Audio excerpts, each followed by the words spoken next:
আগের মতো ইউনিয়ন কাউন্সিলের নেতা হলে চলবে না, এখন কাজের নেতা হতে হবে, কাজে কর্মের মাধ্যমে।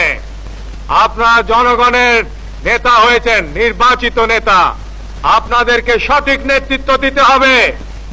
আপনাদের ইউনিয়নে কোনো জমি খালি পড়ে থাকতে পারবে না, রাস্তার দুই পাশে গাছ লাগাতে হবে, শীতকালে গমের চাষের ব্যবস্থা করতে হবে, শস্য ইত্যাদি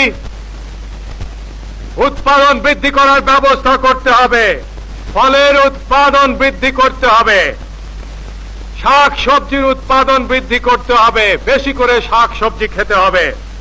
এবং আরেকটা উৎপাদন আমরা হাতে নিয়েছি, তুলা উৎপাদন। এই গত শীত মৌসুমে পরীক্ষামূলকভাবে বাংলাদেশের বিভিন্ন অঞ্চলে আমরা তুলা উৎপাদনের কাজ হাতে নিয়েছিলাম এবং সব জায়গায় সফলতা অর্জন হয়েছে। আপনাদেরকে নিজ নিজ এলাকায় আরো অনেক বেশি পরিমাণে তুলা উৎপাদন করতে হবে, যাতে আমরা তুলার চাহিদা দেশের মধ্যে মিটিয়ে ফেলতে পারি।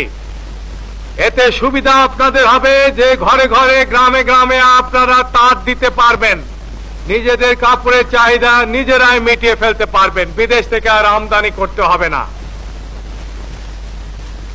মাছের চাষ করতে হবে, খাল বিল ছোট ছোট নদী নালায় মাছের চাষ করতে হবে।